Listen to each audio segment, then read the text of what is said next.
Hello guys, welcome to RV की पाठशाला। I hope you all are well. Already आपने काफ़ी सारी वीडियोस देख ली होंगी असाइनमेंट नोटिफिकेशंस को लेकर के।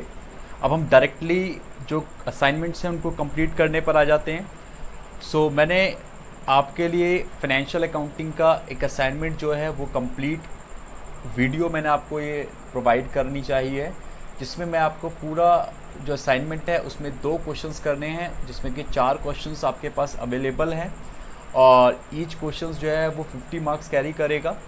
और जो मेरे पास ये शीट है ये A4 साइज़ की शीट है। तो सबसे पहले पेज नंबर 1 पर as per the instruction of the DU SOL DU हमारे को सबसे पहले नेम मेंशन करना है। फिर उसके बाद हमारे पास SOL का roll number, exam roll number, ठीक है, paper code, subject, medium, semesters, ठीक है, ये पेज 1 और लास्ट पे हमारे सिग्नेचर, ठीक है। देन उसके बाद पेज नंबर सेकंड पर एक ये सीक्वेंस तो चलता ही रहेगा, ठीक है। साथ में आपको अब नेम, SOL का roll number, exam roll number, paper code and subject, ये आपको हर एक पेज पे मेंशन करना है। डायरेक्टली हम आते हैं फटाफट से हमारा सॉल्यूशन नंबर 1, जिसमें कि आपसे पूछा गया था कि आपको एक्सप्लेन करके दिखाना है कंसिस्टेंसी कंसेप्ट को और साथ में कंजर्वेटिज्म कंसेप्ट को। ओके, अब ये कंसिस्टेंसी और कंजर्वेटिज्म को एक्सप्लेन करना है, ना कि इनके डिफरेंस बताने। तो जो लोग डिफरेंस एक पैटर्न में कॉलम बना करके लिखेंगे उनको वो मार्क्स शायद ना दें। तो आप इसको इस तरीके से लिखें कि आप उनको पूरे तरीके से एक्सप्लेन कर पाएँ। और आप ये भी देखें कि हर क्वेश्चन जो है 50 मार्क्स कैरी कर रहा है, तो मतलब है कहीं ना कहीं इसके अंदर जब जो थियोरेटिकल क्वेश्चन है वो थियोरेटिकल क्वेश्चन थोड़ा सा लेंथी वे में लिखना पड़ेगा। आइए फटाफट से स्टार्ट करते हैं। कंसिस्टेंसी कंसेप्ट होता क्या है? तो कंसेप्ट ऑफ कंसिस्टेंसी जो है वो एक क्या है, अकाउंटिंग प्रिंसिपल्स या पॉलिसीज़ या मेथड्स जो आपने एक बार ही अडॉप्ट कर लिया है, कंटिन्यूसली कंसिस्टेंटली आपको आगे भी फ्यूचर अकाउंटिंग पीरियड्स में वही फॉलो करना है। तो पहली जो लाइन लिखी है वो यही लिखी हुई है, उसमें ये बताया हुआ है कि आपको कंसिस्टेंटली आपको फ्यूचर अकाउंटिंग पीरियड्स तक यही फॉलो करते रहना है। यानी कि अगर कोई मेथड, कोई भी अकाउंटिंग करने का तरीका आप एक बार अडॉप्ट कर लेते हो तो उसे कंटिन्यूसली फॉलो करते जाओ ईयर आफ्टर ईयर। यानी कि जब भी आप अकाउंट्स बनाओगे, जैसे कि फॉर एग्जांपल अगर हम मशीनरी अकाउंट्स बना रहे हैं और मशीनरी अकाउंट में हमने पहले स्ट्रेट लाइन मेथड को अडॉप्ट किया था, तो हम कंटिन्यूसली स्ट्रेट लाइन मेथड ही डेप्रिसिएशन का लगाते चले जाएंगे। For instance a companies followed weighted average cost method, यानी कि जो स्टॉक्स होते हैं उनको वैल्यूएशन करने के तरीके अलग अलग होते हैं। वेटेड एवरेज मेथड होता है, सिंपल एवरेज मेथड होता है, और फीफो मेथड होता है, लीफो मेथड होता है। तो ये अलग अलग मेथड होते हैं। तो अगर आप लिखा है कंपनी जो है वो फॉलो कर रही थी weighted average cost method valuation करने का इन्वेंट्री को, और फिर हमने नेक्स्ट ईयर से क्या करा कि इन्वेंट्री वैल्यूएशन के मेथड को चेंज कर दिया। अब देख रहे हो फीफो, अब कौन सा मेथड हमने अडॉप्ट किया है, फीफो मेथड अडॉप्ट किया है, ठीक है। और जिसका हमने कोई जस्टिफिकेशन कोई हमने नहीं दिया, यानी अपने यूज़र्स को, जो फाइनेंशियल स्टेटमेंट के यूज़र्स होते हैं उनको कोई भी जस्टिफिकेशन नहीं दिया, कोई भी डिस्क्लोजर्स हमने नहीं दिए, ठीक है। उसका कोई रीज़न हमें नहीं पता था, हमने बस बनाया और हमने चेंज कर दिया। ये बिल्कुल गलत तरीका है। सच changes is against the consistency principle, यानी कि हमने कंसिस्टेंसी प्रिंसिपल का वायलेशन कर दिया है। सिंपल सा तरीका है, हमने कंसिस्टेंसी प्रिंसिपल का क्या कर दिया है, वायलेशन कर दिया है, और ये अलाउड नहीं है। ये तभी अलाउ हो पाएगा unless and until company can explain the reason why such changes is necessary for true and fair view of the financial information. यानी कि अगर कंपनी को लगता है कि अब जो हम नया मेथड अडॉप्ट करेंगे वो कहीं ना कहीं हमारी ट्रू एंड फेयर पिक्चर दिखाएगा, true and fair picture present करेगा, यानी फाइनेंशियल इंफॉर्मेशन और ज़्यादा एक्यूरेट नज़र आएंगी और ज़्यादा ट्रांसपेरेंट नज़र आएंगी हमारे फाइनेंशियल यूजर्स को। सो दैट एक और एग्जाम्पल हमने लिया है। Another example is a company या business was initially using straight line method. पहले वो क्या यूज़ कर रहे थे, initially straight line method use कर रहे थे डेप्रिसिएशन का। Now it has switch to the written down है ये, written down value method, written down value method without any reason. This is the violation of consistency principle. तो again हमने वही violation कर दिया क्योंकि हमने SLM से स्विच करके WDB पे लिया है। कोई रीज़न हमारे पास है नहीं, ठीक है। आपको एक जस्टिफिएबल रीज़न देना है, यानी कि जिससे आप जस्टिफाई कर सको कि हाँ आप एक ट्रू एंड फेयर पिक्चर दिखाना चाहते हो अपनी फाइनेंशियल इन्फॉर्मेशन की, ठीक है।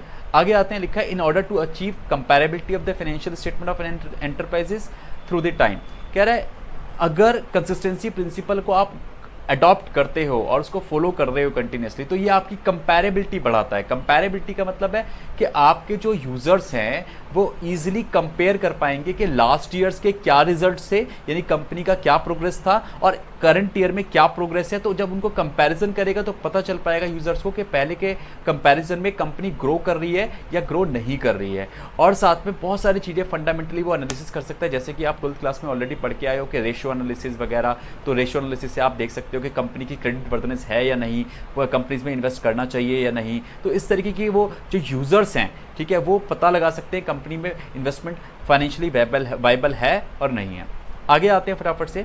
लिखा हुआ है the accounting policies are followed consistently from one period to another. ये हमने पहले भी पढ़ा था कि अकाउंटिंग पॉलिसीज़ को आपको कंसिस्टेंटली फॉलो करना चाहिए ईयर आफ्टर ईयर, उनको बार बार चेंजेस नहीं करना चाहिए। चेंजेस तभी होंगे, ठीक है, चेंजेस तभी होंगे या जब आपको लगे true and fair picture present कर रहे हो आप।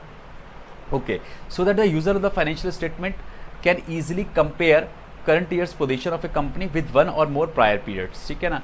तो आप जो यूज़र्स हैं वो फाइनेंशियल स्टेटमेंट के वो इजीली कंपेयर कर सकते हैं करंट ईयर्स की पोजीशन को, करंट ईयर की पोजीशंस को ऑफ ए कंपनी की विद वन और मोर प्रायर पीरियड्स, ठीक है। ये आपको मैंने ऑलरेडी बताया, ठीक है। अच्छा, दूसरा मैं इसमें एक और भी चीज़ इसमें एक छोटी सी ऐड कर दूंगा अभी आपके लिए। लिखा है एक change in accounting policies made only in certain exceptional circumstances.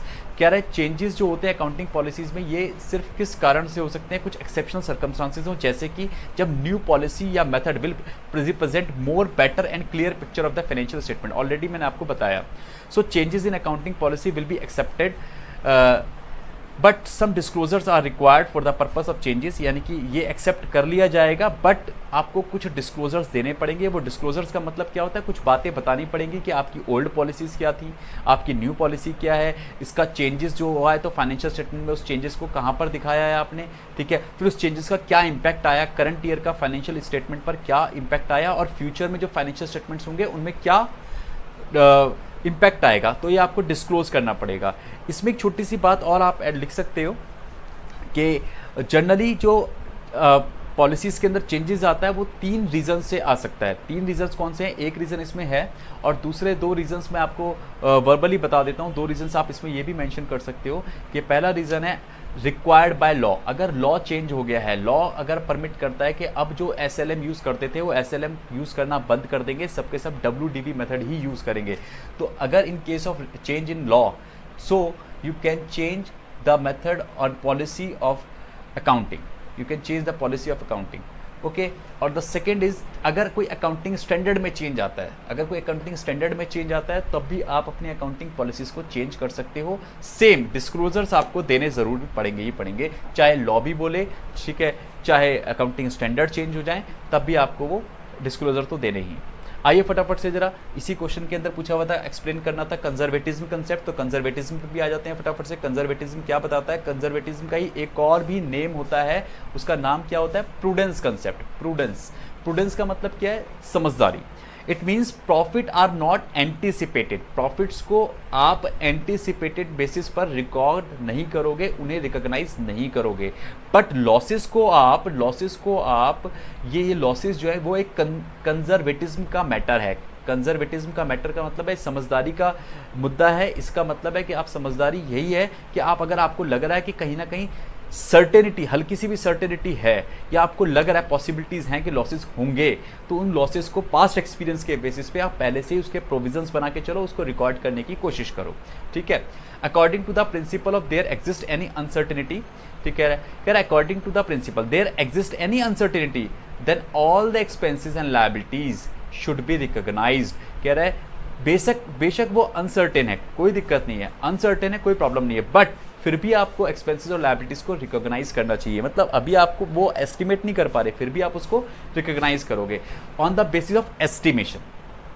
Where is all the revenues and gains should not be recorded. अगर कहीं पर हमारे को लग रहा है कि अनसर्टेन रिवेन्यू है, अनसर्टेन गेन्स हैं, उनको रिकॉर्ड नहीं कर रहा, तो ये प्रूडेंस कंसेप्ट का फोकस ही ये रहता है कि एंटिसिपेटेड लॉसेस को रिकॉर्ड करो, एंटिसिपेटेड इनकम्स को रिकॉर्ड नहीं करना है।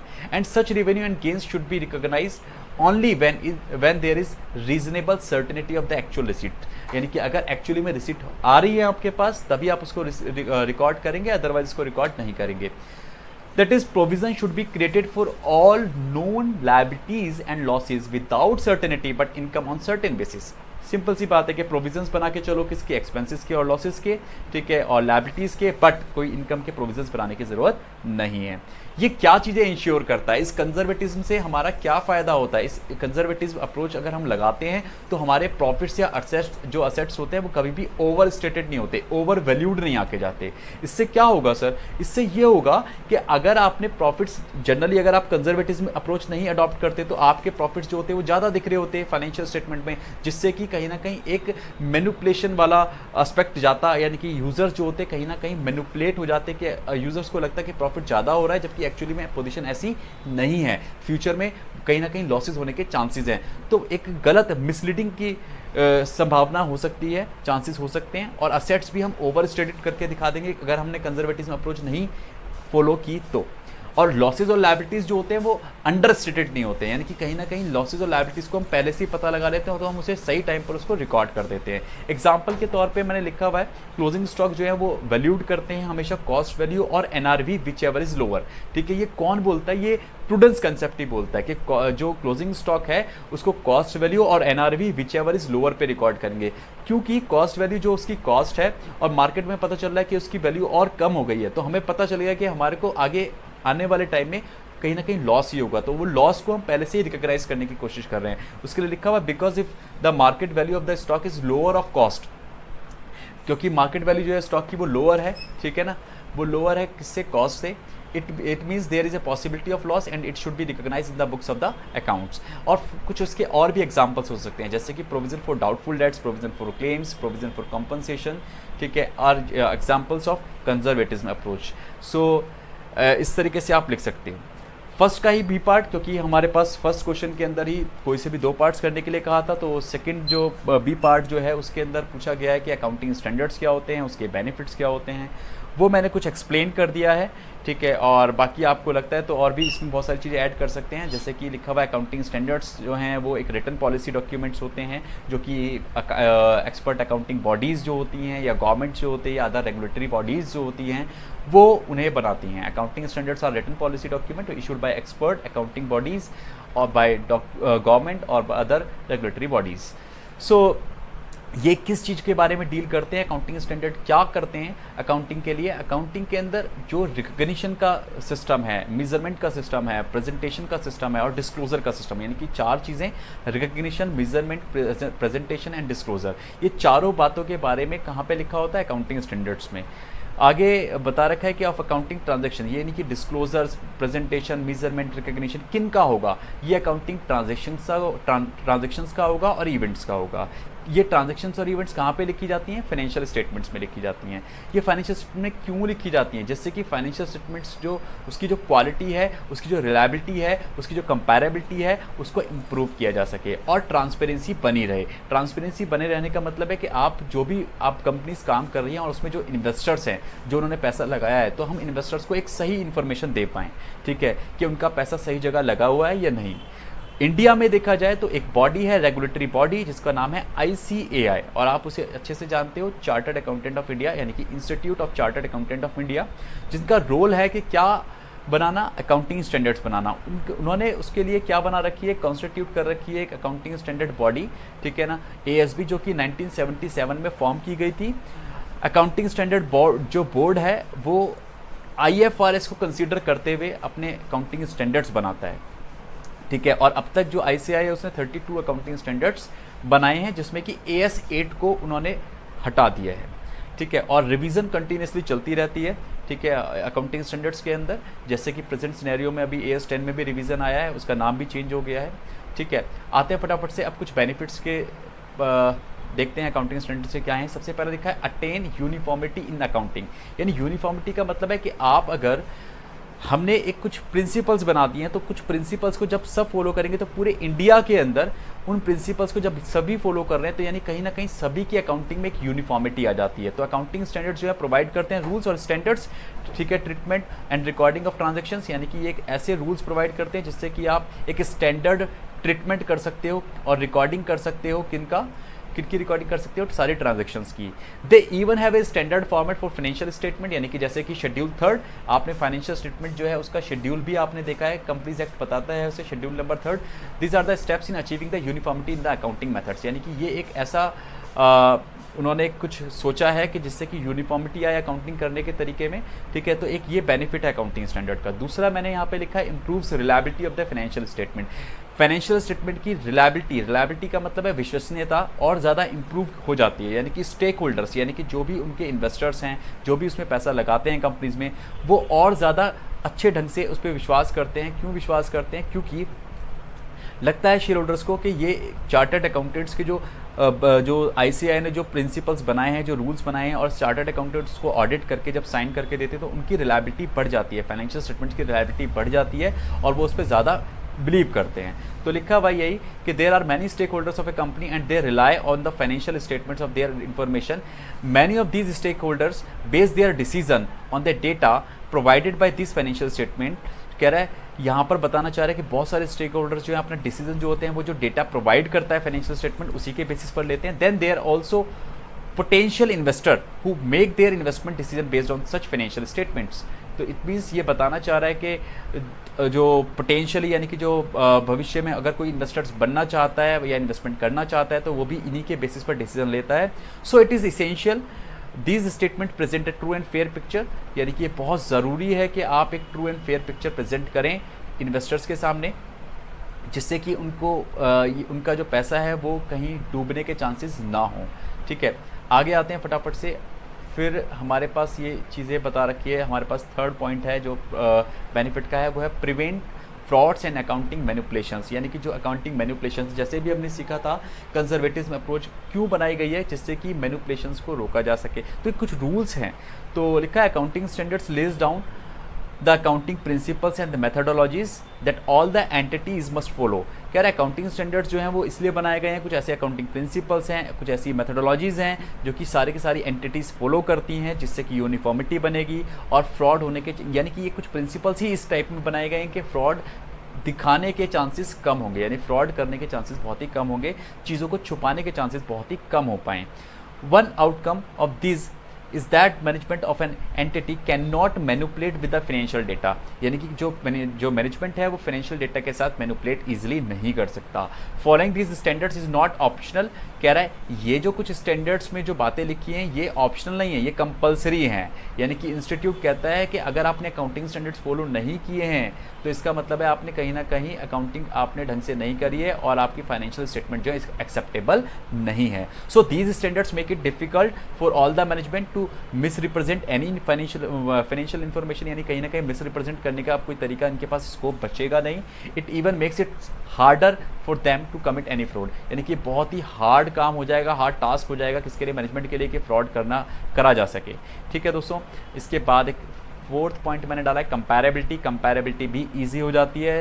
This is another major objective of the accounting standard. ये एक बहुत ही बड़ा मेजर ऑब्जेक्टिव है, हर एक यूज़र जो है ईजिली कंपेयर कर सकता है। ये ऑलरेडी मैंने आपको बताया भी था। Since all entities of the country follow the same set of standards, their financial accounts become the comparable to some extent, यानी कि आप अगर देखते हो तो जब फाइनेंशियल स्टेटमेंट जो है होती हैं वो सेम अकाउंटिंग स्टैंडर्ड्स पे बनी है और सेम फॉर्मेट पे बनी है, तो आप इजीली एक कंपनी को दूसरी कंपनी से कंपैरिजन कर सकते हो, ठीक है। उनकी आइटम्स को देख सकते हो कि इस कंपनी का प्रॉफिट कितना है, दूसरी कंपनी का प्रॉफिट कितना है, इस कंपनी की कैपिटल इन्वेस्टमेंट कितनी है, दूसरी कंपनी की कैपिटल इन्वेस्टमेंट कितनी है। सो दैट जो है जो यूज़र्स हैं वो ईजिली एक आइडिया लगा सकते हैं कि किस कंपनी में इन्वेस्टमेंट करना चाहिए, किस कंपनी में इन्वेस्टमेंट नहीं करना चाहिए। The user of the financial statement can analyse The user of the financial statement can analyze and compare the financial performance of the various companies before taking any decision, यानी कोई भी decision लेने से पहले वो सब चीज़ों का पता लगा सकते हैं। Also two statement of the same company from different years can be compared, जैसे कि आप कंपनी टू कंपनी कंपैरिजन कर सकते हो, ठीक है। आप एक ही कंपनी के दो फाइनेंशियल स्टेटमेंट को भी कंपैरिजन कर सकते हो और कंपनी का ग्रोथ कर्व को देख सकते हो। तो ये मैंने आपको सारी बातें बताई। ये हमारे पास पार्ट फर्स्ट है, यानी कि मैंने अभी आपको पार्ट फर्स्ट कराया है, और अभी आप अगर आपको पार्ट सेकंड देखना है तो मैं पार्ट सेकंड भी अपलोड कर दूंगा, यानी कि सेकंड क्वेश्चन भी अपलोड कर दूंगा। आपको 4 क्वेश्चंस में से 2 क्वेश्चंस करने हैं, हर क्वेश्चन जो है 50 मार्क्स कैरी करता है। सो फ्रेंड्स, आप ये करें असाइनमेंट कंप्लीट और मुझे कमेंट करके बताएं कि आपको ये कैसा लगा, और मैं फिर आपको सेकेंड पार्ट भी इसका अपलोड करूँगा।